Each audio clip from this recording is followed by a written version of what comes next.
Hopefully this week the phone doesn't shut off while we're recording this, so it can be online, so people can see it.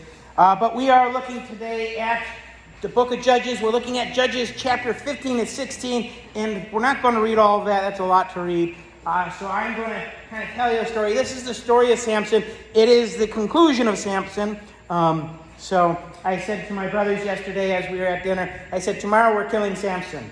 And my brother goes, you're preaching that, aren't you? I said, yeah, I'm preaching that, all right. He's like, good, I don't want you to kill people. But we're looking at Samson, and we're really going to be looking really at the source of Samson's strength. You know, out of all of the biblical characters, Samson is the only one who really has that superhero-esque quality that, me being a superhero buff, kind of goes, wow, that's cool, that's neat. And you always want to know, what's the source of their power, right? What's the source of Samson's power?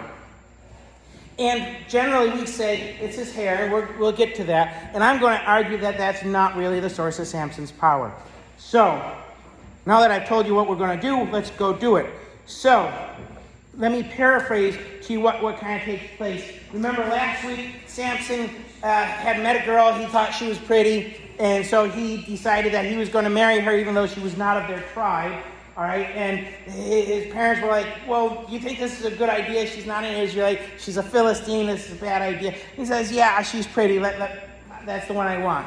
So he goes, he marries her, and then he gives a riddle at the wedding feast, and the guys, her family kind of say, hey, we don't like this riddle because there's no answer to it. And so they convince her to get the answer from the riddle from Samson. Samson tells her the answer. She tells them the answer.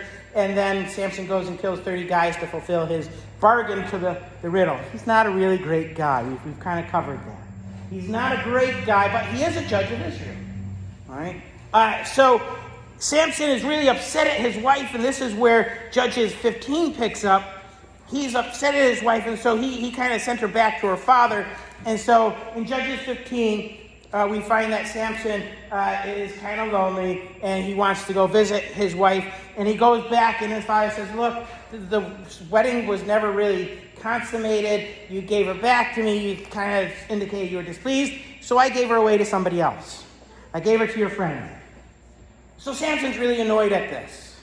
Right?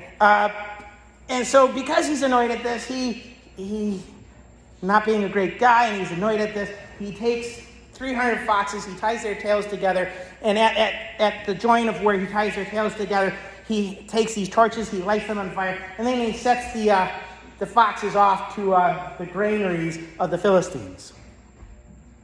Philistines don't like this. I personally wouldn't like it either. So what the Philistines do is they go and they kill the woman who was supposed to be his wife and her whole family. They kill them.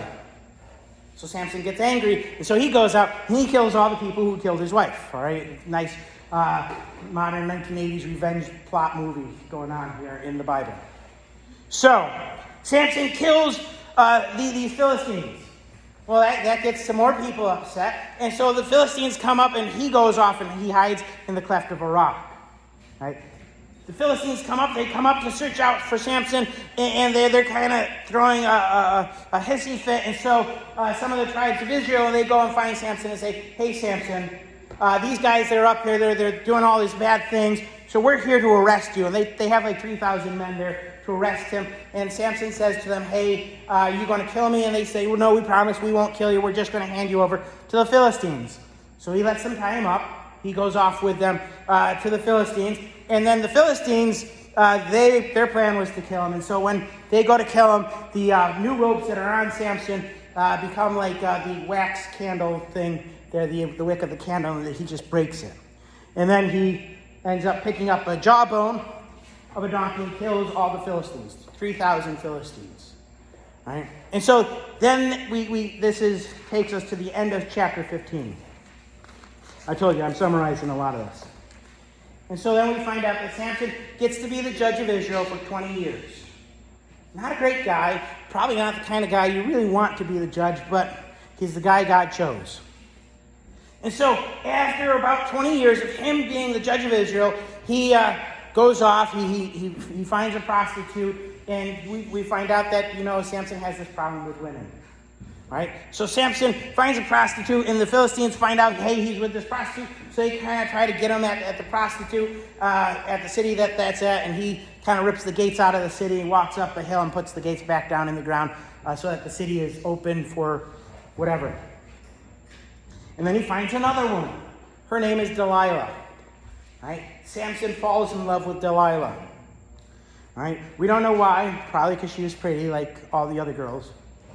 He falls in love with Delilah. And the Philistines find out, hey, Samson's in love with this woman.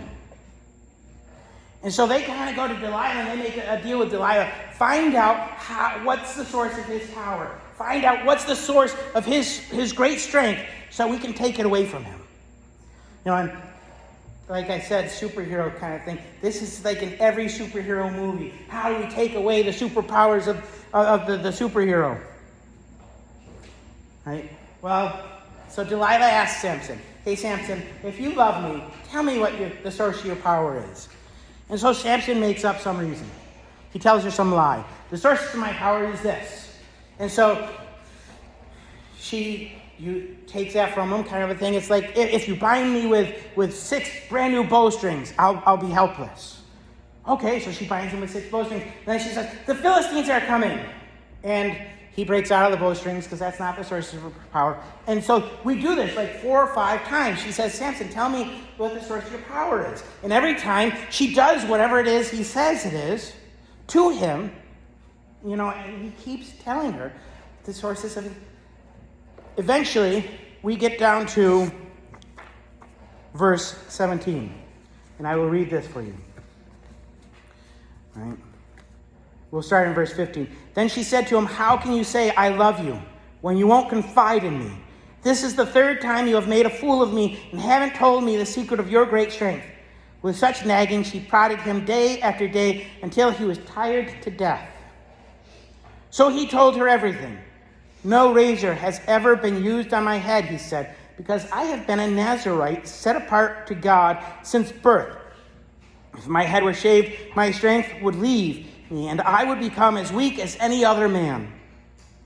When Delilah saw that he had told her everything, she sent word to the rulers of the Philistines, come back once more. He has told me everything.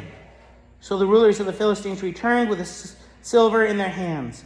Having put him to sleep on her lap, she called a man to shave off the 7 braids of his hair, and so began to subdue him, and his strength left him. Then she called Samson, the Philistines are upon you. He awoke from his sleep and thought, I'll go out as before and shake myself free. But he did not know that the Lord had left him. Then the Philistines seized him, gouged out his eyes, and took him down to Gaza. Binding him with bronze shackles, they set him to grinding in the prisons. But the hair on his head began to grow again after it had been shaved. Now the rulers of the Philistines assembled to offer a great sacrifice to Dagon, their god, and to celebrate, saying, our God has delivered Samson, our enemy, into our hands. When the people saw him, they praised their God, saying, our God has delivered our enemy into our hands, the one who laid waste our land and multiplied our slain. While they were in high spirits, they shouted, bring out Samson to entertain us. So they called Samson out of the prison, and he performed for them. When they stood him among the pillars, Samson said to the servant who held his hand, put me where I can feel the pillars that support the temple, so that I may lean against them. Now the temple was crowded with men and women. All the rulers of the Philistines were there, and on the roof were about 3,000 men and women watching Samson perform. Then Samson prayed to the Lord, O sovereign Lord, remember me. O God, please strengthen me just once more, and let me with one blow get revenge on the Philistines for my 2 eyes. Then Samson reached towards the 2 central pillars on which the temple stood, bracing himself against them, his right hand on the one and his left hand on the other. Samson said, let me die with the Philistines. Then he pushed with all his might, and down came the temple on the rulers and all the people in it. Thus he killed many more when he died than while he lived. Then his brothers and his father's whole family went down to get him. They brought him back and buried him between Zorah and Eshtaol in the tomb of Manoah, his father. He had led Israel 20 years. Okay?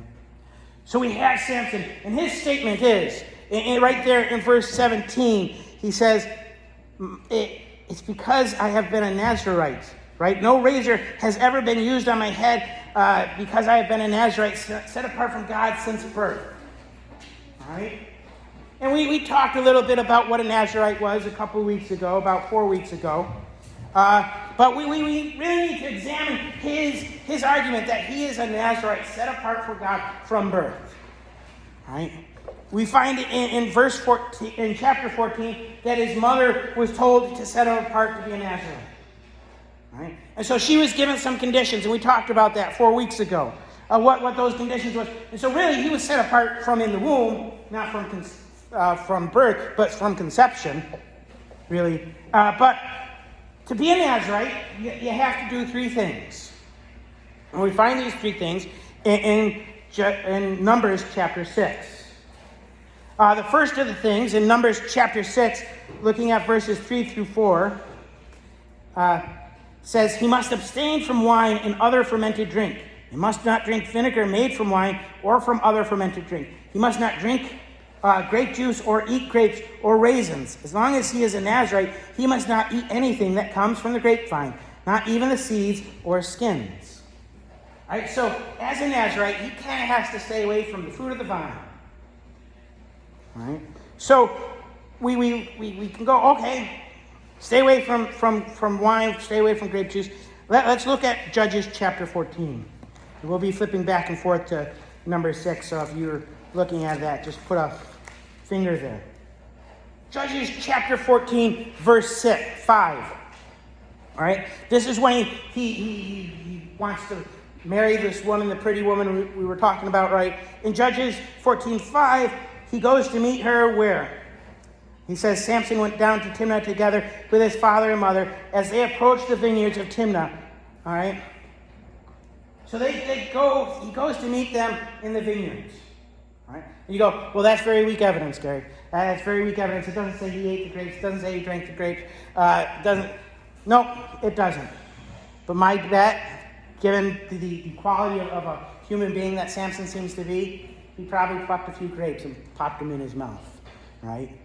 All right? And if he did, well, this disqualifies him as a Nazarite, right? He has broken the Nazaritic vow. He has done something he didn't. And you go, that's weak evidence. You're right. That is weak evidence. Let's go to some more concrete evidence.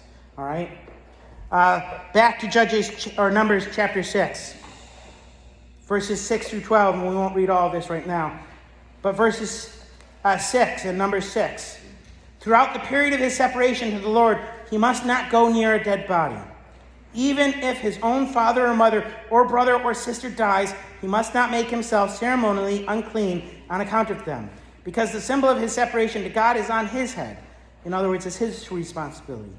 Throughout the period of his separation, he is consecrated to the Lord. And we'll stop there for right now. All right? So he's not supposed to touch anything dead. Not supposed to touch anything that's considered unclean. Well, in Judges chapter 14, verse 8, we have this. Right? Sometime later, he went back to marry her. He turned aside to look at the lion's carcass, the dead lion. He had ripped the lion apart in half, right? And in the dead lion's carcass is a swarm of bees and some honey, which he scooped out of his hands and he ate the honey. Right? So, we just read, the Nazarite's not supposed to go near a dead body. Well, here we have the dead body of a lion, and he goes and he touches it. All right? It's unclean because it's dead. All right? There are some ceremonies that have to take place to cleanse it. Well, you go, okay, well, let's jump ahead. Let's jump ahead to Judges 15:15. All right? In Judges 15:15, the Philistines are there. They approached him, and the Philistines came toward him, shouting. The Spirit of the Lord came upon him, and the power of the ropes of his arms became like charred flax, and the bindings dropped from his hands. And finding a fresh jawbone, again, he's picking up dead animal, unclean. And we can think about this. I love working with kids, and I've loved camping ministry, and we worked on a lake. There'd always be these fish bones that came up, right? And the kids would always want to pick up the fish bones. Or you'd find dead chipmunks or dead squirrels, and their bones are laying there, and the kids would pick up the bones, and everything. We all go, ew, it's gross. God, go wash your hands. That's not clean, right? Well, these things are not clean. This jawbone was just laying there. He picks it up. It's unclean. ceremonially unclean, actually. He's no longer a Nazirite in this regard. He's no longer really done the set apart, right? And not only does he have this jawbone in his hand, but he kills 3,000 men with it. I'm a little fuzzy on this, but generally when you kill somebody, they're dead, right? Their body is dead. He is now by a dead body. Let's flip back to Numbers. Numbers chapter 6. All right? Verse 9. If someone dies suddenly in his presence, thus defiling the hair he has dedicated, he must shave his head on the day of his cleansing. All right? So if somebody dies in his presence, he has become unclean. He has become no longer a Nazirite. That vow is kind of null. Right? He needs to then go shave his head, do these sacrifices, do that to become clean again. And so here we have him saying, look, my strength comes to me because I'm a Nazirite. And I've never shaved my head. Well, if you were a good Nazirite, when he killed these 3,000 people, he would have shaved his head and gone and done the sacrifices to be clean again. And then he would have started over again. Right? If he was a good Nazirite, when he took the honey out of the carcass, he would have had to have shaved his head and done the sacrifices to get clean again.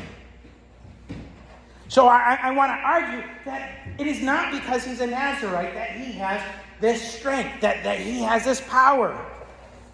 I mean, that would be like saying, well, I go to church, so I have this power, right? I have, power ties. I don't wear ties, but power ties. I have this tie. It's a special tie. The tie gives me power, right? Or I have this cross I wear. This cross gives me power. The necklace, right? It's ridiculous. We recognize, hey, that's just an outward side of something that should be internal, right? The hair on his head is just a sign, really, of something that's supposed to be going on inside of him. This dedication of his heart to God. But what we have seen is that he doesn't really have this kind of a dedication of his heart to God. And so he's disqualified, really, as a Nazirite. So let's look at some of these instances where he demonstrates his power. Let's see what the Bible says about these great feats he does. In Judges chapter 14, verse 6, when he meets that lion for the first time. All right? Suddenly a young lion came roaring towards him. The Spirit of the Lord came upon him in power, so that he tore the lion apart with his bare hands, as he might have torn a young goat. But he told neither his father nor his mother what he had done. So when the lion comes, the Spirit of the Lord comes upon him, and he's able to tear this lion apart. Let's jump over to verse 19. All right. Verse 19, this is after the riddle has been answered, and he needs to figure out how he's getting 30 pieces of linen, 30 changes of clothes. The Spirit of the Lord came upon him in power. Then he went down to Ashkelon, struck down 30 of their men, stripped them of their belongings. All right. So again, the Spirit of the Lord came upon him. Chapter 15, verse 14. As he approached the hill, the Philistines came toward him, shouting, "The Spirit of the Lord came upon him in power. The ropes of his arm became limp." Right? So again, the Spirit of the Lord comes upon him before he fights off these 3,000 Philistines. It's the Spirit of the Lord, right? And then we jump over to chapter 16, verse 20. Right after his head has been shaved.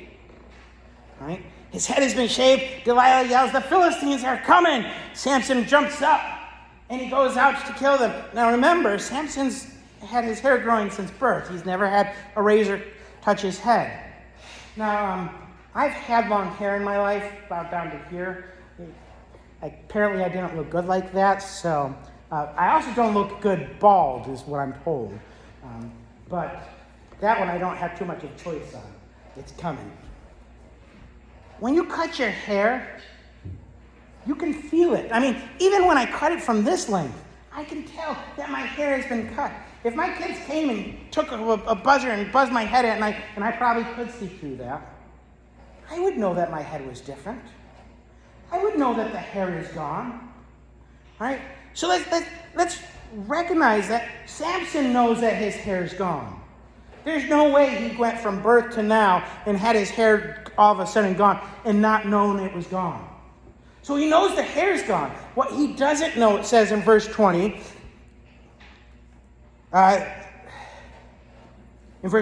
Samson, the Philistines are upon you. He awoke from his sleep and thought, I'll go out as before and shake myself free. But he did not know, not that his hair was gone, he did not know that the Lord had left him. Right? He knew his hair was gone. Let's face it.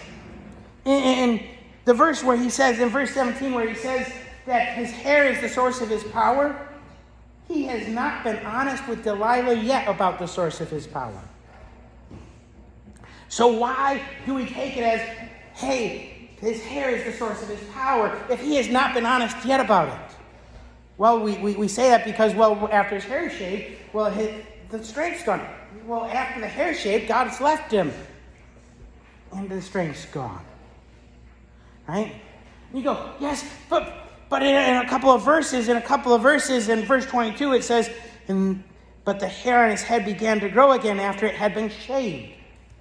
Well, yeah, that's kind of what hair does, unless you're me, right? And then it stops growing back there. But you see, his power doesn't come back just because the hair's coming back. If it did, he would have left the prison. If it did, he would have gotten out of there. Right? No, the power doesn't come back until verse 28. Verse 28, Samson does something. He prays. Right? He prays. He says, "Oh, sovereign Lord, remember me. Oh, God, please strengthen me just once more and let me, with one blow, get revenge on the Philistines for my 2 eyes."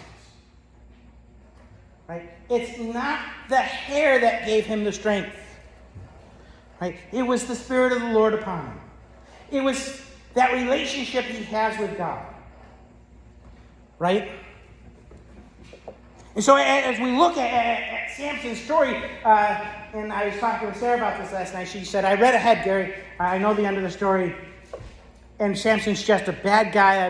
He's the model of what not to do. And there's some truth to that.